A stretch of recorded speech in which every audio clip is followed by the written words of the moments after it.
ఇంకెన్నాళ్ళు రెంటింట్లో ఉంటాం? సొంత ఇంటి కలను నెరవేర్చుకుందాం. Suman TV biggest property expo October 18th, 19th HSCC Novotel Hyderabad. ఇప్పుడే ఫ్రీ ఎంట్రీ కోసం కాల్ చేయండి. నమస్తే, వెల్కమ్ టు సుమన్ టీవీ. నేను పద్మిని. ప్రస్తుతంతో పాటు ప్రముఖ ఆధ్యాత్మికవేత్త లక్ష్మీ నరసింహస్వామి ఉపాసకురాలు శ్రీమతి స్రవంతి గారు మనతో పాటు ఉన్నారు. మాట్లాడదాం. అక్క నమస్తే. అక్క నమస్తే పద్మిని. ఎలా ఉన్నారక్క?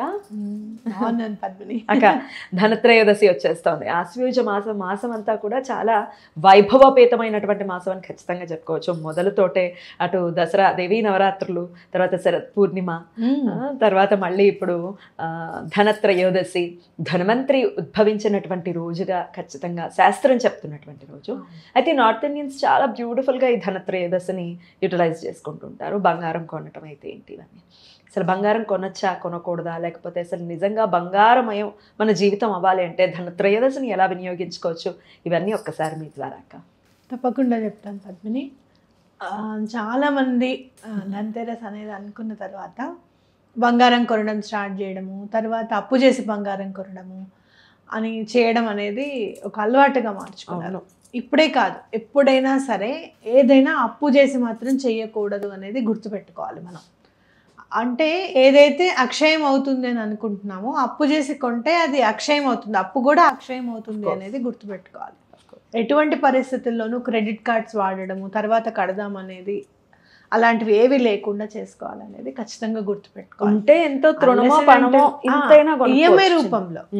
సపోజ్ నువ్వు ఏదైనా కొనుక్కోవాలనుకున్నావు, మన స్తోమత ఏంటి అనేది మనం ఈఎంఐ కడతామా లేదా అనేది ప్లాన్ చేసుకొని చేసుకోవడం అనేది చాలా ఇంపార్టెంట్. సో ఇంకోటి ఏంటి అంటే చాలామంది అనే మాట ఏంటంటే ఇది మనది కాదు, ఇది నార్త్ ఇండియన్స్ చేస్తారు. చాలాసార్లు నేను విన్నది ఏంటంటే రాఖీ పౌర్ణిమకు ఒకటి, అలాగే హోలీకి ఒకటి, మళ్ళీ ఇప్పుడు ధనత్రయోదశి నాడు ఒకటి మనకి అలవాటు అయిపోయింది అనమాట. అది వాళ్ళది అని చెప్పి. ఏదైనా సరే మంచి అనేది భగవంతుడి దగ్గరికి వెళ్ళే దారి ఉంది అని అంటే, ఒక్కొక్కసారి మనం బస్సులో వెళ్తూ ఉంటాం, ఒక్కొక్కసారి ట్రైన్లో వెళ్తూ ఉంటాం. ఏమండి మీరు అప్పుడు బస్సులో వెళ్ళేదానికంటే ట్రైన్లో వెళ్తే చాలా ఈజీగా వెళ్తారండి, సుఖంగా వెళ్తారండి, ఇంకొంచెం ఎక్కువగా సంతోషం ఉంటుందండి అని చెప్పినప్పుడు ఆ ప్రయాణాన్ని మనం ఎలా అయితే మనం ఆప్ట్ చేసుకుంటామో ఇవి కూడా అలానే ఆప్ట్ చేసుకోవాలనేది గుర్తుపెట్టుకోవాలి. మీరు చూస్తే కనుక ధనత్రయోదశి నాడు నుంచి భాయిదూజ్ అని చెప్పి చేస్తారనమాట. భగినీ హస్త భోజనం వరకు కూడా చక్కగా అన్ని కనుక చేసుకుంటూ వెళ్తే ఇక్కడ మనం లక్ష్మీదేవి అంటే ఏంటి అనేది మనం ముందు అర్థం చేసుకోవాలి. సంతోషంగా ఉండడము, నలుగురు కలిసి మాట్లాడుకోవడము, నలుగురు కలిసి ఆటలాడుకుంటూ పిల్లలందరూ కలిసి ఆడుకుంటుంటే, మతాబులు అవి వెలిగించుకుంటూ ఉంటే, క్రాకర్స్ అవి వెలిగించుకుంటుంటే పైన ఒకళ్ళెవరో ఉంటారు వాళ్ళకి తోడు, వాళ్ళు చేతులతో బాంబులు వేసేస్తున్నారా లేదా అనేది జాగ్రత్త వహించడానికి ఒకళ్ళు ఉంటే, పైన అందరూ చక్కగా కూర్చొని పెద్దవాళ్ళు మాట్లాడుకుంటూ ఉండడము, అట్లాగే రిలేషన్స్ మెయింటైన్ చేయడము, ఇవంతా కూడా లక్ష్మి అనే చెప్పాలి. మనం బంగారమయం ఎప్పుడవుతుంది మన జీవితంలో అని అంటే లక్ష్మి అన్ని సందర్భాల్లోనూ మనకు ఉన్నప్పుడు, ఇటు ఆరోగ్యం కానీ, ఐశ్వర్యం కానీ, లేకపోతే మనుషులు మాట్లాడే వాళ్ళు కానీ, ఇవన్నీ ఉన్నప్పుడే మనం సంతోషంగా ఉంటామని గుర్తించాలి. ఇవన్నీ కూడా మన జీవితంలో లాస్ట్ ఇయర్ అంతా మేము బాగున్నామమ్మా, ఇది చేసుకున్నప్పుడు మళ్ళీ బాగుండాలని కోరుకుంటున్నాము అని అనుకుని మనం ప్రతి సంవత్సరం ఇవన్నీ చేసుకుంటూ వెళ్తాం. రైట్. మరి ఇప్పుడు ఈ 5 రోజులు అయితే ప్రధానంగా లక్ష్మీదేవిని ఎంత పూజిస్తే అంత మంచిది. అంటే ఈ త్రయోదశి మొదలుకొని కార్తీక మాసం మీరు తది వరకు కూడా.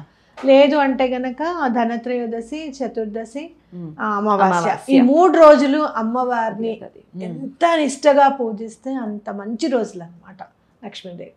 కాబట్టి దీపాలు పెట్టడం కూడా మనం అన్ని కూడా ఎక్కువగా దీపాలు అవి పెట్టడం కూడా చేస్తాం. ఈ త్రయోదశి నుంచి మొదలు పెట్టుకోమంటారా?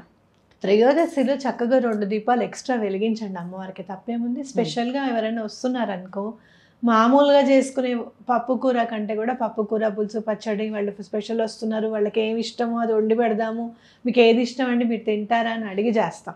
అయ్యో బలానా ఫంక్షన్లో వాళ్ళు వంకాయ తినలేదే, గుర్తుపెట్టుకొని ఆ వంకాయ మాత్రం చేయకు అని చెప్తూ ఉంటారు. మరి అలాంటప్పుడు అమ్మవారికి మనం ప్రత్యేకంగా ఒక దీపాలు 2 వెలిగిస్తే అది మన జీవితాల్లో కూడా వెలుగుని నింపుతుంది అనేది గుర్తుపెట్టు. నా ఉద్దేశం గుమ్మం దగ్గర ఏమైనా పెట్టడం అనేది గుమ్మం దగ్గర మనము దీపావళి నుంచే పెడతాం. కొంతమంది ఏం చేస్తారంటే నరక చతుర్దశి నాడు నుంచి పెడతారు, కానీ మాకును మీకు కూడా అదే అలవాటు అనుకుంటా. అమావాస్య నాడు నుంచే పెట్టడం అనేది స్టార్ట్ చేస్తాం. అయితే ఇంట్లో మాత్రం పూజ రూమ్ లో మాత్రం చక్కగా 2 దీపాలు ఎక్కువగా వెలిగించండి. ఆవు నేతితో వెలిగిస్తే చాలా మంచిది అని చెప్పుకోవచ్చు అనమాట.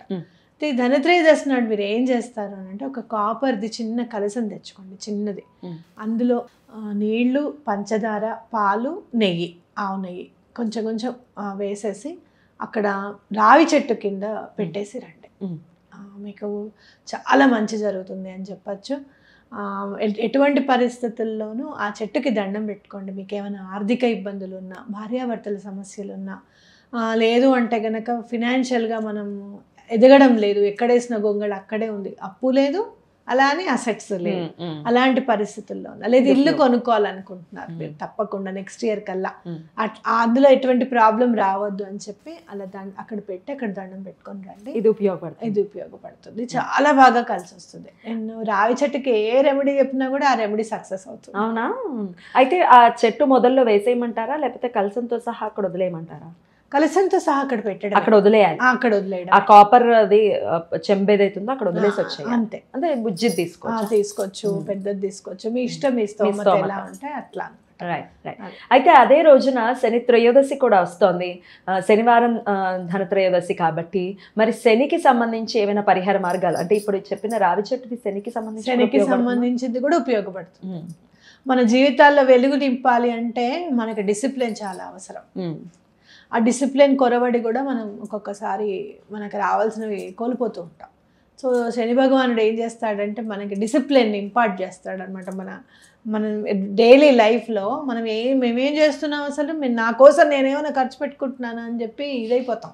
కానీ వెనక్కి తిరిగి చూసుకుంటే కనుక ఒక్కసారి మంత్లో మనం ఖర్చు పెట్టినవి చూస్తారే, ఇది ఎందుకు పెట్టాము, అరే ఇది ఎందుకు తెప్పించాము, ఇవన్నీ ఉంటాయి అన్నమాట. కాబట్టి అలాంటి డిసిప్లిన్ మనకి రావాలి అంటే సాటర్న్ బాగా హెల్ప్ చేస్తాడు. ఎప్పుడైతే డిసిప్లిన్ ఉంటుందో అప్పుడు ఆర్థికంగా మనం నిలబడడానికి స్ట్రెంగ్త్ వస్తుంది. బ్యూటిఫుల్ అక్క, బ్యూటిఫుల్ స్విచ్ వర్డ్స్ని కూడా పరిచయం చేస్తూ ఉంటారు. ఆర్థిక పరమైనటువంటి ఇబ్బందుల నుంచి బయటపడడానికి ధనత్రయోదశి నాడు నుంచి చదువుకోవాల్సిన స్విచ్ వర్డ్ ఏదైనా చెప్తారా?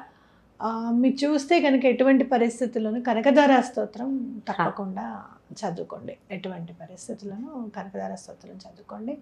అట్లాగే లక్ష్మీదేవికి సంబంధించిన స్విచ్ వర్డ్ అంటే Mahalakshmi magic begin now. Wow, Mahalakshmi magic begin now చాలా బాగా పనిచేస్తుంది అమ్మవారిది. అసలు నేను అమ్మవారిని చూస్తే చాలా తొందరగా మనని అనుగ్రహించేది కూడా లక్ష్మీ అమ్మవారే. అందుకని ప్రతి శుక్రవారం దీపం ఖచ్చితంగా ఆవు నెయ్యి దీపం పెట్టండి, కొబ్బరికాయ కొట్టండి. మా అమ్మ ఖచ్చితంగా ప్రతి శుక్రవారం కొబ్బరికాయ తెప్పించి ఖచ్చితంగా ఇంట్లో అర్పించేదన్నమాట. కాబట్టి అట్లాంటివన్నీ చెప్పింది అందుకేనేమో అనిపిస్తుంది. అట్లాగే శుక్రుడు మీకు బాగా కలిసి రావాలి మీ జాతకంలో అంటే కూడా మహాలక్ష్మి అమ్మవారిని ఈ రోజు నుంచి పూజిస్తే కనుక మీకు ఎవరైనా చెప్పారనుకోండి మీ జాతకంలో శుక్రుడు సూపర్ ఉన్నాడండి అని అంటే ఆయన ఇంకా హెల్ప్ చేస్తాడు. కొంచెం బాలేడు కాస్త అని అంటే కనుక ఇప్పటి నుంచి మంచి ఎఫెక్ట్స్ ఇవ్వడానికి ఉపయోగపడుతుంది. బ్యూటిఫుల్ అక్క, చాలా అద్భుతంగా మాకు వివరించారు. Thank you so very much. ధనత్రయోదశిని ఈ విధంగా మనం వినియోగించుకుని ఖచ్చితంగా అమ్మవారి అనుగ్రహాన్ని పరిపూర్ణంగా మనం అందరం పొంది కూడా సంతోషకరమైనటువంటి జీవితాన్ని ఆస్వాదిద్దాం. Thank you so very much అక్క. నమస్తే. నమస్తే.